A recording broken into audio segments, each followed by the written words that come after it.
మాతృదేవోభవ, పితృదేవోభవ. ఇప్పుడు మనము అక్టోబర్ నెల 2025 సంవత్సరం 16వ తారీఖు నుంచి 31వ తారీఖు వరకు ఈ పక్ష ఫలితాలు అంటాము. ఈ పక్ష ఫలితాలు ఏ విధంగా ఉంటాయి ద్వాదశ రాశుల వారికి అనేటటువంటిది మనం తెలుసుకోబోతున్నాం. ముఖ్యంగా ఈ నెలలో 19వ తారీఖున నరక చతుర్దశి ఏమండి, అట్లాగే 19వ తారీఖునే మాస శివరాత్రి, అట్లాగే 20వ తారీఖున దీపావళి అమావాస్య వస్తుంది. అదే రోజు లేదా మరుసటి రోజు కొంతమంది చేసుకుంటారు. 21వ తారీఖున కేదారేశ్వరను చేసుకుంటారు. అలాగే 22వ తారీఖు నుంచి కార్తీక మాసం ప్రారంభం. ఆ నెలంతా కూడా ప్రతిరోజు ఒక మహాపర్వదినమే. ప్రతిరోజు కూడా ఆ నెల రోజులు కూడా మహాపర్వదినంగానే ఉంటుంది. అలాగే 25వ తారీఖున నాగుల చవితి అనేటటువంటి ఒక పండుగ మనం చేసుకుంటూ ఉంటాము. ఇవి మనకి ఈ పక్ష రోజుల్లో వచ్చేటటువంటి కొన్ని ముఖ్యమైనటువంటి దినాలుగా మనం చెప్పుకోవాలి, కొన్ని పండుగలుగా చెప్పుకోవాలి. ఎందుకంటే మనకి నిజానికి మన హైందవ ధర్మంలో ప్రతిరోజు ఒక పండగే. మన సంకల్పంలో చూడండి, మనం చెప్పుకుంటూ ఉంటాం. ప్రతిరోజు కూడా శుభదినే అని చెప్పుకుంటూ ఉంటాం. ఆ తిథి పేరు, నక్షత్రము అవన్నీ చెప్పుకుని సంవత్సరం పేరు అన్నీ చెప్పిన తర్వాత శుభదినే, ప్రతిరోజు కూడా ఒక శుభదినమే. ఆ శుభదినం అనేది జరుగుతుంది కొంతమందికి మాత్రమే. అది మనం అక్కడ సంకల్పంలో చెప్పేది ఏం కాదు. అంచేత మనకి 365 రోజులు కూడా ఇవన్నీ కూడా దేవుడు మనకు ప్రసాదించినటువంటివి కాబట్టి ఇవన్నీ కూడా శుభదినాలే. ఓకే, ఇవి మనకి ముఖ్యమైన పండుగ. ఇకపోతే ఇవి కేవలము గోచార ఫలితాలు మాత్రమే. ఇవి జాతక ఫలితాలు కావు, మీకు సంబంధించినవి కావు. అందులో మీరు కూడా ఉండొచ్చు. ఇది కొన్ని కోట్ల మందికి ప్రపంచవ్యాప్తంగా తీసుకుంటే వచ్చేది. అందులో కేవలం మీకు వచ్చేది నిష్ణాతులైన వారు చెప్తే 10 నుంచి 15% మాత్రమే జరుగుతుంది. మిగతా దగ్గరగా 80% అంతా కూడా మీ వ్యక్తిగత జాతకం, అంటే మీ date of birth, time of birth, అంటే మీరు పుట్టిన రోజు, పుట్టిన సమయము, పుట్టిన స్థలము, దానిని బట్టి వస్తూ ఉంటుంది. అది కూడా నిజానికి గోచారమే. ఆ రోజు మీరు పుట్టిన ఏదైతే ఉందనుకుంటున్నారో అది కూడా ఆ రోజు గోచారమే. అయితే మీరు పుట్టిన సమయాన్ని బట్టి లగ్న స్ఫుటం కడతాము. అది ఏ లగ్నం అనేది అక్కడ నుంచి, ఆ లగ్నం నుంచే మీ జాతకం ప్రారంభమవుతుంది. అది నిష్ణాతులైన వారు చెప్తే 100కి 80%, అంటే 100కి 80% మీకు సరిపోతుంది. దానికి ఈ గోచార ఫలితాన్ని చేర్చుకుని చెప్పుకోవాల్సి ఉంటుంది. ఇప్పుడు ఇందులో ఎక్కువ గ్రహాలు ఏవో ఉన్నాయని బాధపడిపోవద్దండి. ఇది చెప్పుకున్నాం కదా మొదటే, ఇది కేవలం మీ ఒక్కరికి సంబంధించింది కాదు. ఎక్కువ గ్రహాలు అనుకూలంగా ఉన్నాయి అనే ఉద్దేశంతో మీరు ఊరికే సంబరపడిపోవాల్సిన పని లేదండి. ఎందుకంటే అది కూడా మీకు మీ వ్యక్తిగత జాతకం కాదు, రాశిగతమైన జాతకం కాబట్టి. ఓకే, కర్కాటక రాశి వారికి అక్టోబర్ నెల 2025 సంవత్సరం 16వ తారీఖు నుంచి 31వ తారీఖు వరకు గోచార ఫలితాలు ఏ విధంగా ఉన్నాయి అనేటటువంటిది సశాస్త్రీయమైన పద్ధతులు తెలుసుకునేట్టు ప్రయత్నం చేద్దాం. కర్కాటక రాశి వారికి గురువు యొక్క సంచారం 13 రోజుల పాటు, అతిచారంలో ఉన్నటువంటి గురువు 13 రోజుల పాటు ఇక్కడ మీకు కర్కాటకంలో సంచారం చేస్తూ ఉన్నారు. మరి మిగతా 3 రోజులు ఏమయ్యాయా అన్నట్టయితే వ్యయస్థానంలో, అంటే మిథున రాశిలో ఒక్క 3 రోజులు సంచారం చేస్తూ ఉన్నారు. ఇక్కడ మీకు జన్మంలో అంటే కర్కాటకంలో కానీ, వ్యయస్థానంలో అయినటువంటి మిథునంలో కానీ 3 రోజుల సంచారం కానీ శుభ ఫలితములను ఇవ్వజాలదు. అక్కడ వ్యయస్థానంలో ఉన్నప్పుడు ధన వ్యయం పెరుగుతుంది, కొన్ని సందర్భాలలో ధన నష్టం జరుగుతుంది 3 రోజులు. ఇక్కడ జన్మంలోనే ఉన్నప్పుడు మన యొక్క ఆలోచన ధోరణి బాగుండదు, ప్రవర్తన విషయంలో కూడా కొన్ని తేడాలు ఉంటూ ఉంటాయి. అలాగే దీన్ని బట్టి చాలా విషయాలు తెలుస్తాయి అనుకోండి, అవన్నీ అప్రస్తుతం. ఎందుకంటే ఇప్పుడు ఫిజిక్ బాగుంటుంది, ఈ జన్మంలో గురువు ఉన్నప్పుడు మనిషి ఎవరైనా సహజంగా ఏమవుతుందంటే జాతక రీత్యా గోచార రీత్యా కాదు, మనిషి గుండ్రంగా ఉండటము, బుద్ధి బాగా వికసించటము, ఇంకా ఇట్లాంటివన్నీ ఉంటూ ఉంటాయి. ఇక్కడ గోచార రీత్యా మనం చెప్పుకుంటున్నాము కాబట్టి కొంచెం ఆలోచనలో తేడా, ప్రవర్తనలో తేడాలు అవన్నీ కనిపించేటువంటి అవకాశం కనిపిస్తూ ఉన్నది. ఇకపోతే ద్వితీయ స్థానంలో కేతుగ్రహ సంచారం, ఇది అంత అనుకూలమైనటువంటి ఫలితములను ఇవ్వజాలదు.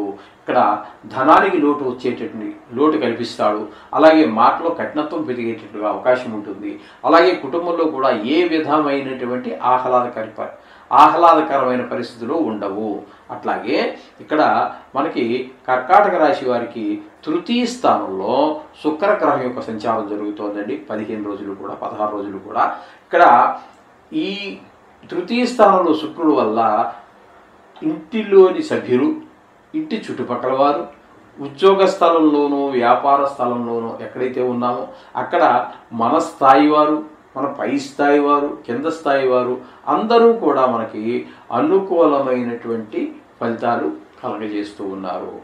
కాబట్టి శుక్రుడి వల్ల చాలా అనుకూలమైన ఫలితాలు ఉన్నాయి. కాబట్టి ఈ శుక్రుడి యొక్క సంచారం వల్ల షేర్ మార్కెట్లో పెట్టుబడి పెట్టేటటువంటి వారికి అనుకూలంగా కాలము, అలాగే సినిమా రంగంలోని వారికి, టీవీ రంగంలోని వారికి, సోషల్ మీడియాలో ఉన్నటువంటి వారికి కూడా చాలా చక్కటి ఫలితాలన్నీ కూడా శుక్ర భగవానుడు అందిస్తూ ఉన్నాడు. అట్లాగే ఇక్కడ తృతీయ స్థానమైనటువంటి కన్యలోనే శుక్రునితో పాటుగా రవి కూడా సంచారం చేస్తూ ఉన్నారు. ఈ రవి 2 రోజులు మాత్రం సంచారం చేస్తూ ఉన్నారు. 2 రోజులు అనుకూలమైన ఫలితాలే ఉంటాయి.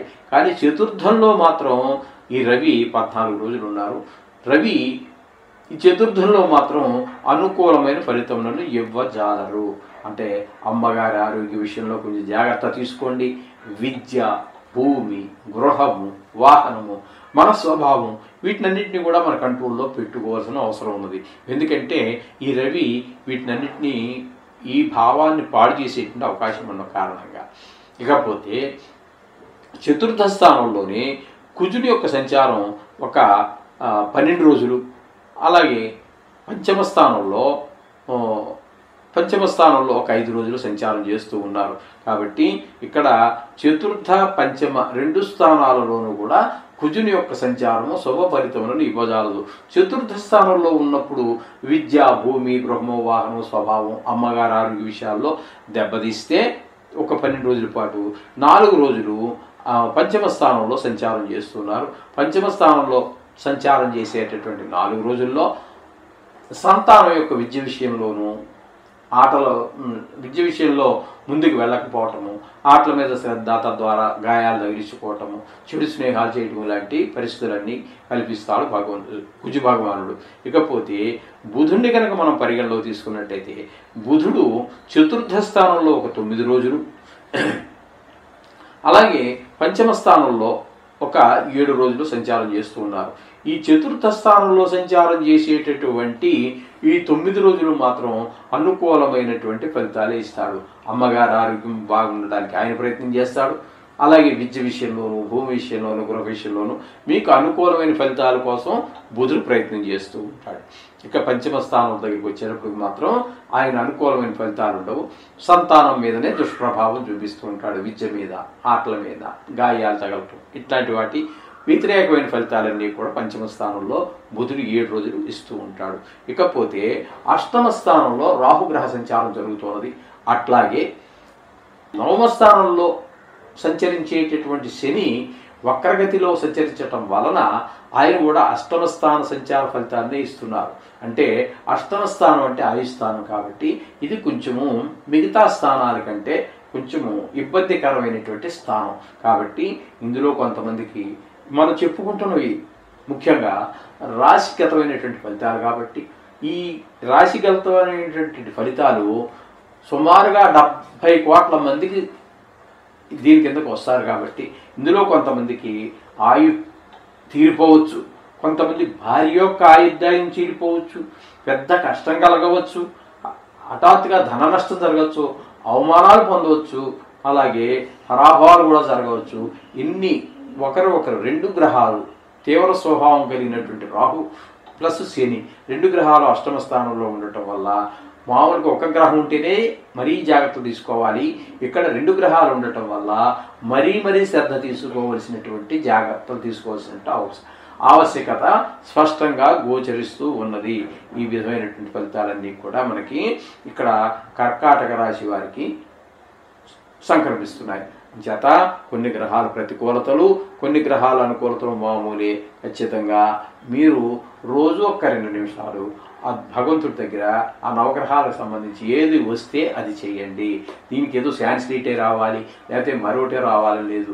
మీ భావాలని మీకు వచ్చిన భాషలో, తెలుగు భాషలోనే 1,00,000 ఉన్నాయి. ఎన్ని 2 రాష్ట్రాలు అయ్యాయి. 2 రాష్ట్రాల్లోనూ ఎన్నో జిల్లాలు ఉన్నాయి. జిల్లాకి కూడా వాళ్ళ యొక్క యాస మారిపోతూ ఉంటుంది. మీకు వచ్చిన భాషలో, మీకు వచ్చిన యాసలో శుభ్రంగా దేవుడిని ప్రార్థించండి.